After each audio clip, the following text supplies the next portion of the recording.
Wow, look at you. What a beautiful crowd you are. This is so amazing. Who would know that we would be here 8 months later, still in court, still holding strong on the ground. Thank you everyone for your support. We've managed to ignite so many communities on fire and receive support all across BC in so many different ways. I'd like to introduce you to Carol as well. Carol and I, along with Elder Bill Jones of the Pachada, we are the client committee representing the Rainforest Flying Squad in court. I can tell you it's been a bit of a roller coaster ride, but we have held them at bay. And if we can get the justice system to listen to us, we need to get the Premier and the Minister to listen to us.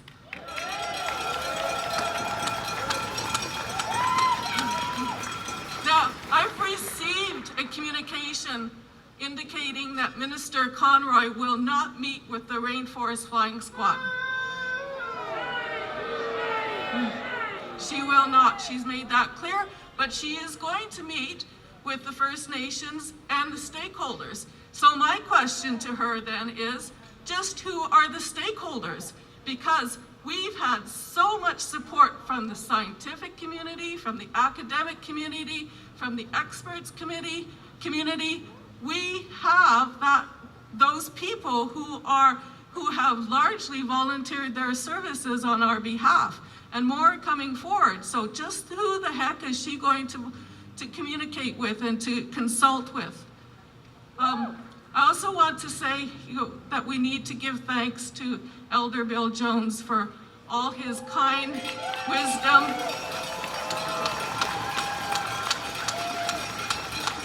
and the guidance that he's given us throughout these 8 months. He's been a great source of strength and just amazing to be able to work with. One of the things I've learned when working with the Indigenous peoples is the rule. You never take more than you need, you never take it all.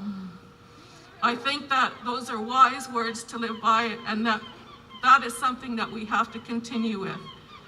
We know the economics of old growth forestry. Chopping it down does not equal the economics of leaving it standing. There is a lot of work to be done in this area, but we know that there are models out there that support the fact that people can survive, people can thrive in relationship with the forest, and we're willing to continue the work on that. And now I'd like to give Carol a few minutes then to speak. Thanks, Kathy. You know what?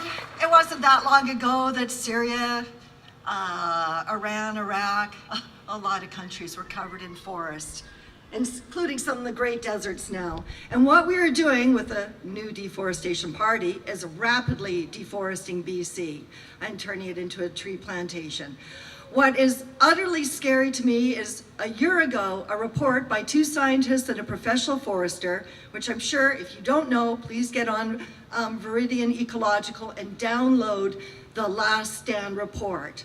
So last April, British Columbia, in all of British Columbia, less than 1% of our forest base had productive old growth. So that's old growth or forests with trees that are large and very large.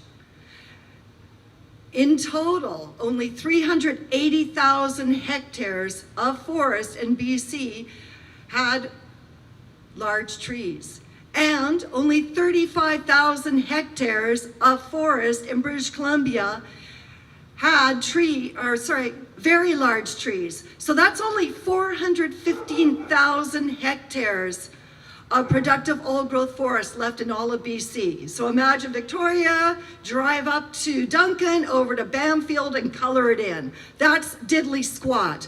And we're logging, I mean, even on the Forestry Association website, they say they're only logging 50,000 hectares of old growth a year. The Sierra Club has worked out that it's close, well, it's just over 140,000 hectares a year. So we've got less than a few years of old growth left to log. So it's absolute insanity. Less than 1.9% of the employment is in this industry. And it's going to be gone soon anyhow. So they really need to change, and there is no more time. We are out of time. And remember, Fairy Creek is reflective. Laklanawa has been devastated. I mean, those massive trees, they've just finished logging a section between the border of Carmana Provincial Park and the West Coast Trail. Magnificent red cedar forest, probably unique even on Vancouver Island. Massive trees, stumps twice my height, just leveled. I went back a couple of months later and everything was gone. And they log at night now, or at least, sorry, I should say they're logging at night, but they're clearing up at night. So it's a rapid process. It's under the NDP.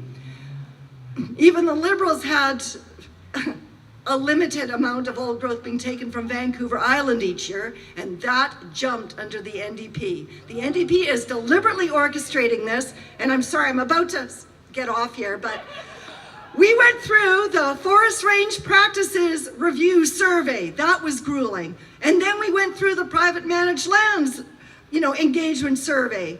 And then there was the interior, blah, blah, blah, engagement survey. Then there was an environmental assessment that involved forestry practices. We were all burnt out with writing these surveys.